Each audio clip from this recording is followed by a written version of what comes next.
का entry gate. यहाँ पर आपको बोर्ड देखने को मिल जाएगा और इस पार्क का जो लोकेशन है, यहाँ आगे में है इंडियन ऑयल का पेट्रोल पंप और इसके इस साइड में यहाँ पर है एक मस्जिद और साथ में है बजाज मोटरसाइकिल्स का शोरूम। तो फिर चलते हैं पार्क के अंदर। ये पार्क को आर्कियोलॉजिकल सर्वे ऑफ इंडिया ने भी मान्यता दिया है, तो मे भी शायद अंदर पुरातत्व विभाग के कुछ चीज़ें, पौराणिक काल के पुराने समय की इंडिया की कुछ चीज़ें देखने को मिल जाएंगी। तो अंदर चलते हैं, देखते हैं पार्क का एंट्री टिकट क्या है और पार्क का टाइमिंग क्या है वो भी मैं आपको बताता हूँ। पार्क का जो एंट्री टिकट है वो है 25 रुपये का इंडियन पीपल के लिए और टूरिस्ट के लिए जो चार्जेस है वो है 300 रुपये। और जैसा कि मैंने बताया था, यहाँ पर बाहर में एक बोर्ड लगा हुआ है आर्कियोलॉजिकल सर्वे ऑफ इंडिया का। तो अंदर चलते हैं और देखते हैं यहाँ पर कौन कौन सी चीज़ें हैं पुराने भारत की, पुराने समय की। ये रहा यहाँ का टिकट काउंटर। तो आप पार्क आकर भी यहाँ से टिकट ले सकते हैं, लेकिन अगर आप चाहते हैं तो ये रहा यहाँ का QR कोड। आप इस कोड के सहारे भी अपने टिकट को बुक कर सकते हैं। इसे स्कैन करें और तत्काल वहीं से बुकिंग के लिए आ जाएगा, या फिर ये वेबसाइट है, यहाँ से भी जा कर के आप बुक कर सकते हैं। तो ये रहा पार्क का एंट्री टिकट। इसमें मेंशन किया हुआ है एंट्री फ़ी है 20 रुपये। अंदर म्यूज़ियम लगे हुए हैं, अंदर जो म्यूज़ियम है उसके लिए चार्जेस कुछ भी नहीं है, ज़ीरो। और साथ में AC 5 रुपये, तो टोटल 25 रुपये का चार्ज है। और ये है इस पार्क का एंट्री करने पर सीन। पार्क में एंट्री का जो टाइमिंग है वो है सुबह में 8 बजे से लेकर के शाम को 5 बजे तक। और यहाँ मेरे पीछे आप ये 2 बोर्ड देख पा रहे हैं, एक हिंदी और एक इंग्लिश में। यहाँ पे मेंशन किया गया है पुराने पटना के बारे में, जब इसे पाटलिपुत्र और भी कई सारे नामों से जाना जाता था। तो मैं दिखाता हूँ कैमरा स्विच करके आपको इन बोर्ड्स पे, और इंडिया में पटना के बारे में जो भी इंफॉर्मेशन है वो सभी इन बोर्ड पे लिखी गई है।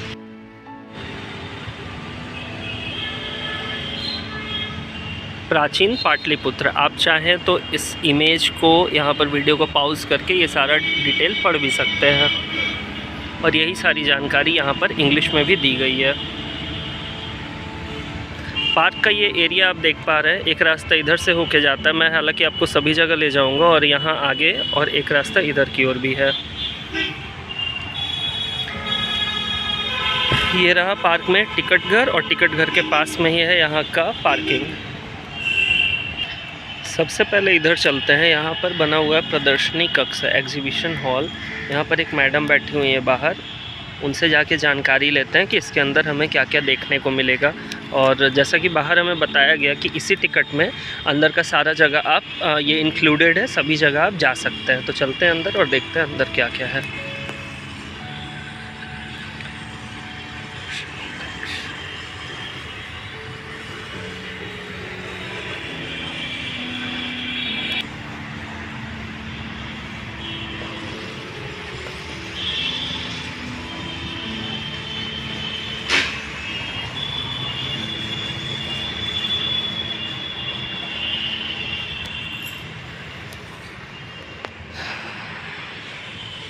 चुका हूँ इस वाले एरिया के अंदर, और जैसा कि मैं देख पा रहा हूँ यहाँ पर पुराने समय की काफ़ी सारी तस्वीरें लगाई गई हैं। मैं अभी आपको इस अंदर वाले रूम में लेकर के चलूँगा। यहाँ पर मुझे दिख रहा है पुराने समय की ऐतिहासिक बहुत सारी धरोहरें, बहुत सारे बिल्डिंग के नमूने भी रखे गए हैं, तो वो सभी मैं आपको अभी दिखाता हूँ। तो ये मैं कर रहा हूँ कैमरा स्विच, और आप इंजॉय कीजिए इन सभी सीन को।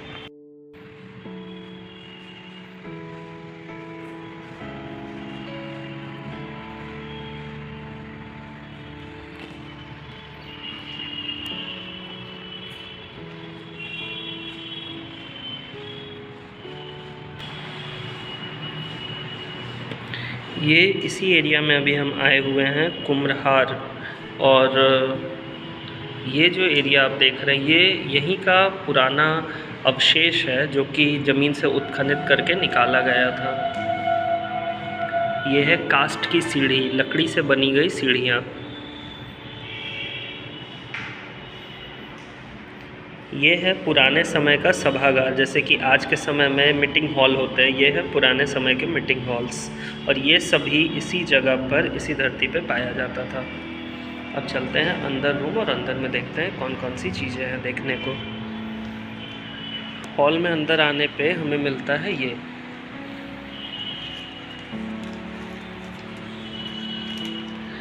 आई थिंक हमने बाहर जो देखा था, जो कि मीटिंग हॉल था, ये शायद उसी के साक्ष्य हो सकते हैं।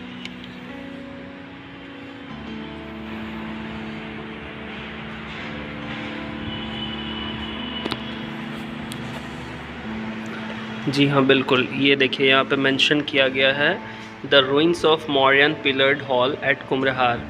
ये जो है ये एक्सकवेशन में निकले हैं आर्कियोलॉजिकल सर्वे ऑफ इंडिया के द्वारा, जो कि सर रतन टाटा के द्वारा यहाँ पर फ़ंड डोनेट किया गया था। इसके लिए 1912 टू 1915 में इसे निकाला गया है, यानी तकरीबन आज से 117 से 120 साल पहले की बात है। और ये मॉडर्न पीरियड का पिलर्स है। मैं एक बार आपको इसको भी दिखा देता हूँ, आप आराम से इससे भी पॉज करके देख सकते हैं और पढ़ सकते हैं।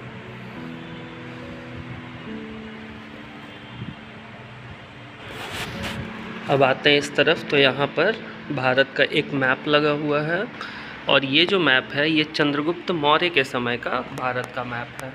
चंद्रगुप्त मौर्य का जो टाइम पीरियड था वो था 322 टू 298 BC तक। ये भारत का आंध्र वाला एरिया, ये कलिंग, और ये आपको दिख रहा होगा जिन जिन राजाओं ने जिन जिन जगह पर अपने जिन्होंने अपना इस्टाब्लिश किया था किंगडम, वो सभी यहाँ पे बताया गया है। कलिंगास, पांड्यास, ये सभी।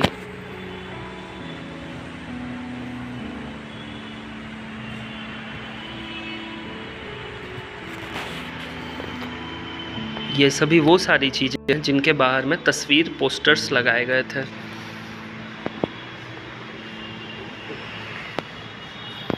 यहाँ पर सबकी डिटेल्स भी लिखी गई हैं और ऊपर यही सारे चीज़ लगे हुए हैं।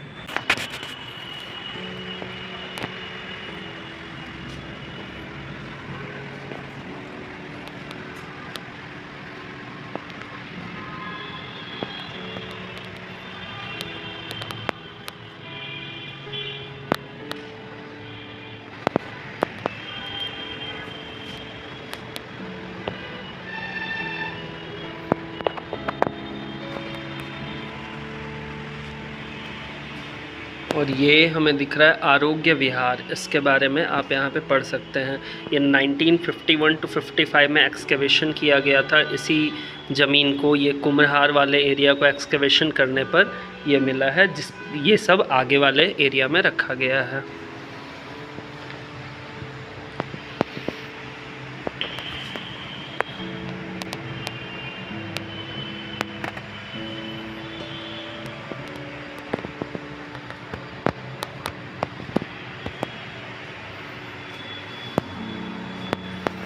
ये बाहर जो बोर्ड लगाया गया था उन दोनों पे जो लिखा हुआ था वही सारी जानकारियाँ यहाँ पर भी दी गई हैं।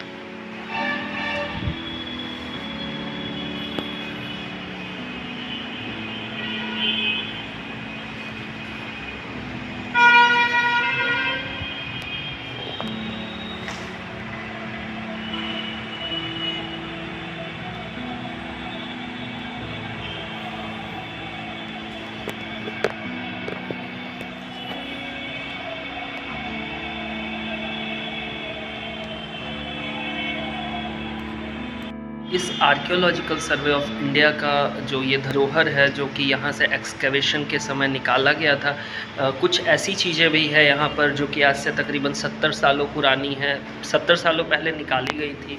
कुछ ऐसी चीज़ें हैं जो आज से 100-110 साल पहले निकाली गई थी, और यहाँ पर मिलने वाली लगभग सारी चीज़ें मौर्य एम्पायर के टाइम की है।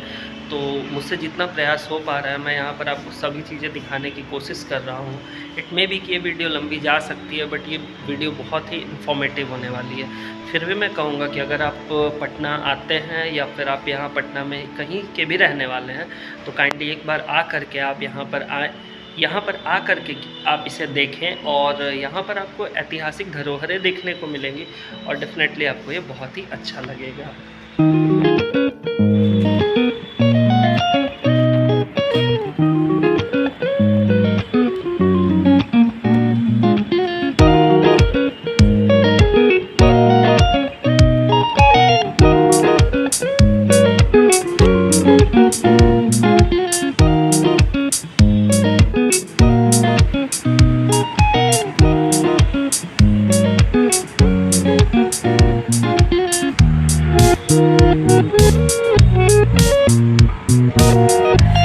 एग्जीबिशन हॉल से निकलने पर यहाँ पर आपको मिलेंगी पुराने समय की इंफॉर्मेटिव बहुत सारी किताबें, और यहाँ पर ये मैम बैठी हुई मिलेंगी, तो आप चाहें तो यहाँ पर आकर के इन बुक्स को भी ले सकते हैं।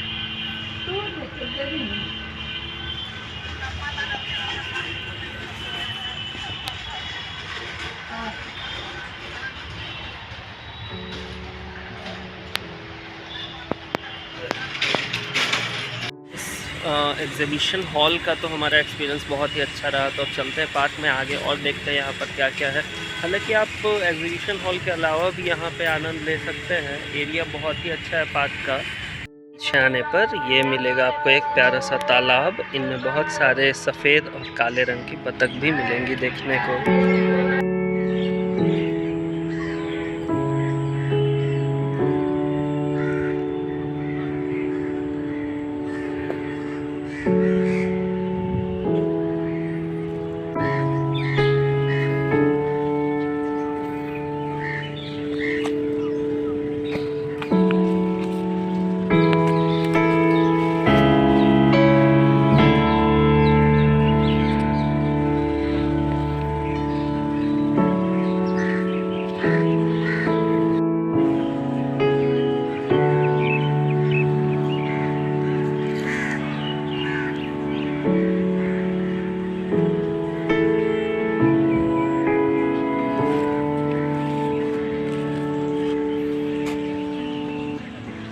आरोग्य विहार, जैसा कि हमने अंदर में देखा था, यहाँ पर भी वो बताया गया है कि यह आरोग्य विहार 4वीं-5वीं शताब्दी में बनाई गई है।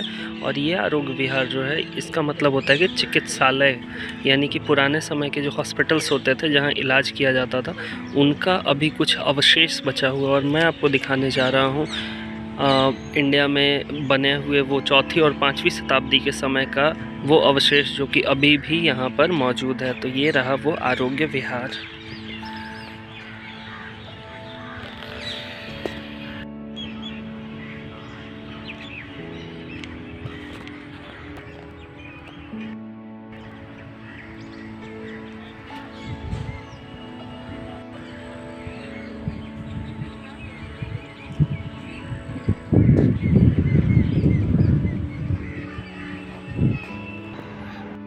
देख सकते हैं मेरे सामने, ये सब उसी समय का अवशेष है जब चिकित्सालय जो है वो 4वीं और 5वीं शताब्दी में जिस तरह से चिकित्सालय हुआ करते थे, जिस तरह से इलाज हुआ करता था, ये सभी उस समय का ही बचा हुआ अवशेष है जो कि आपको इस पार्क में आने पर सामने देखने को मिलेगा और आप इसका एहसास भी कर सकते हैं।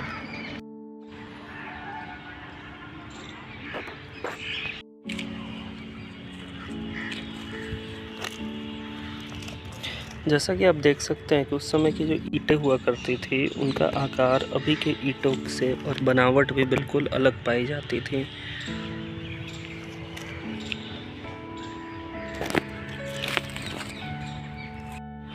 तो आई होप सो कि ये जो पार्क का वीडियो आपने देखा, मेरे पीछे अभी भी आप देख पा रहे हैं, ये हमारे भारत देश के 4थे और 5वीं शताब्दी में बनाई गई आप चिकित्सालय कह सकते हैं कि उस समय जो इलाज हुआ करता था वो कुछ इसी पद्धति पे और इस तरीके के जगहों पर हुआ करता था।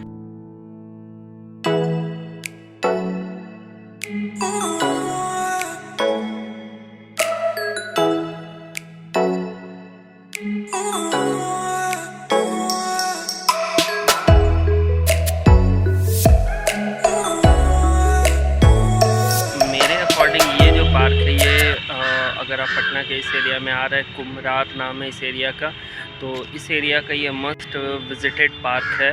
पार्क में जैसा कि मैंने दिखाया आपको, एग्जीबिशन हॉल है जहाँ पर कि आर्कियोलॉजिकल ऑफ इंडिया के द्वारा, पुरातत्व विभाग के द्वारा निकाली गई पुराने समय की चीज़ें रखी गई हैं। इसके अलावा जो पार्क का माहौल है वो भी अच्छा है। पूरा पार्क आप जैसा कि देख सकते हैं पेड़ पौधों से भरा पड़ा है। हालांकि सभी तरफ अच्छी ऐसी घासें बिछाई गई हैं, लेकिन घासों पर बैठना सख्त मना है। आप फोटोग्राफी कर सकते हैं, अच्छी लोकेशन पर ये पार्क है। और पार्क का अभी ये दूसरा हिस्सा है, ये भी देखने में हालांकि लग रहा है बहुत पुराने समय का, लेकिन इसे बिल्ड किया गया है अभी ही। और अंदर में जो एक छोटा सा तालाब के जैसा दिखा, जैसा कि यहाँ के काम करने वाले जो कर्मचारी हैं उनके द्वारा बताया गया कि इस पार्क में बहुत सारी चीज़ें अभी भी, क्योंकि ये जो पुरानी चीज़ें आप देख रहे हो, वो जो तालाब है, ये सब तालाब भी पुराने समय का ही है तालाब, और उसके बगल में वो चिकित्सालय है। उन्होंने बताया कि इस तालाब के ही पानी का इस्तेमाल किया जाता था और फिर उस चिकित्सालय में इलाज वगैरह किए जाते थे। कि मैंने अभी दूसरी साइड दिखाया, वहाँ पर आया था कि ये दो भाई मिले, तो इनसे इनका इंट्रोडक्शन लेते हैं। ये यहाँ पार्क के पास ही इनका घर है। नाम क्या है भाई आपका? मेरा नाम अभिषेक कुमार। अभिषेक कुमार? आदित्य कुमार। आदित्य कुमार।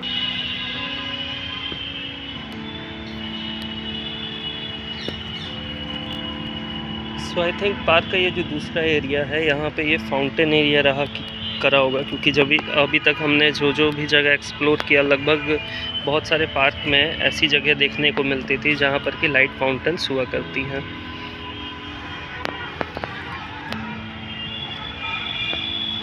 कि मेरे इस पार्क के एक्सपीरियंस के हिसाब से तो आपको इस पार्क को विज़िट ज़रूर करना चाहिए।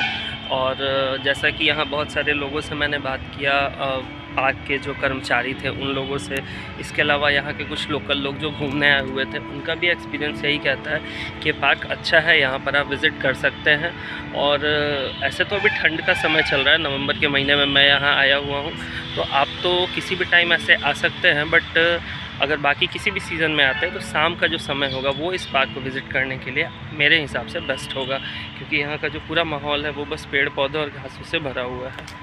यहाँ पोस्टर में आप देख पा रहे हैं, ये जो पोस्टर में दर्शाया गया है ये है मौर्यकालीन 80 स्तंभों द्वारा युक्त विशाल कक्ष, यानी कि 80 कुल स्तंभ बनाए गए हैं। हालांकि मुझे ये लग रहा है कि जो हमने अभी अंदर देखा था एग्जीबिशन हॉल में, ये सारे इसी स्तंभ के ही कुछ कण बचे गए थे। और जैसा कि यहाँ पे लिखा हुआ है कि ये वर्ष 1912 से 15 के बीच के हैं और 1951 से 55 के बीच यहाँ पर खुदाई के दौरान ये मिला है। और जैसा कि यहाँ बताया गया कि ये सभी चीज़ें इस वाले एरिया के अंदर से पाई गई थी, यानी कि यहाँ पर कभी आज से 100 सालों पहले खुदाई हुई होगी और वहाँ से ही मिला है ये सारा पुरातत्व विभाग को। और यहाँ से मौर्यकालीन साम्राज्य में आप देख करके समझ सकते हैं, यहाँ पर लगाया जाता होगा एक सभा, और ये वहाँ उस समय के मौर्यकालीन साम्राज्य का ये सभागार होगा। में हमें ये सर मिले हैं, तो इनसे जानकारी लेते हैं। ये यहाँ के एज अ केयर टेकर भी हैं, तो इनसे जानकारी लेते हैं यहाँ के बारे में, हमारे भारत के पुराने इतिहास के बारे में, और अभी तक यहाँ पे जो भी पुरानी चीज़ें मिली हैं जो पुरातत्व विभाग के द्वारा दर्शाई गई हैं। जैसा कि हमने देखा 1912-15 के सदी के समय यहाँ पे खुदाई की गई थी, तो उनसे जुड़ी जानकारी आगे इनसे लेते हैं। नाम क्या हुआ? जी सर। तो सर बताएँ कुछ यहाँ के बारे में। यही है जो खुदाई से मिला था, वो सामने सामान रखा हुआ है जी। अशोक सम्राट का ही जो है जन्मस्थल का सामान रखा हुआ है। अशोक सम्राट का यहाँ तो बोध जो वैशाली जाइए लालगंज, ठीक है, वहाँ भी मिलेगा। अच्छा। बोध जी का जहाँ मंदिर है, हाँ, वहाँ भी मिलेगा। आप यहाँ नवादा चला जाइएगा, वो कॉलेज है वहाँ पर, वहाँ गया के तरफ, हाँ, अशोक सम्राट का जहाँ जहाँ किला है, हाँ, वहाँ सब कुछ है। आई होप सो कि ये पार्क का जो वीडियो है ये आपको बहुत ही पसंद आया होगा, और मैं कोशिश करूँगा कि इस तरह की और भी वीडियोज़ आपको ला करके और भी चीज़ों से आपको रूबरू करा सकूं। तो फ़िलहाल मैं यहाँ पर आया हुआ हूँ, और यहाँ पर कि मैं मुझे जो भी जगह दिख रही है इस तरह की, उसका मैं वीडियोज़ आपको बना रहा हूँ, और भविष्य में भी मैं ऐसे वीडियोज़ आप तक लाता रहूँगा। तो उम्मीद है कि वीडियो आपको पसंद ज़रूर आई होगी। अगर वीडियो पसंद आई है तो वीडियो को लाइक कर दें, हमारे चैनल को सब्सक्राइब कर दें। इसके लिए इतना ही, धन्यवाद।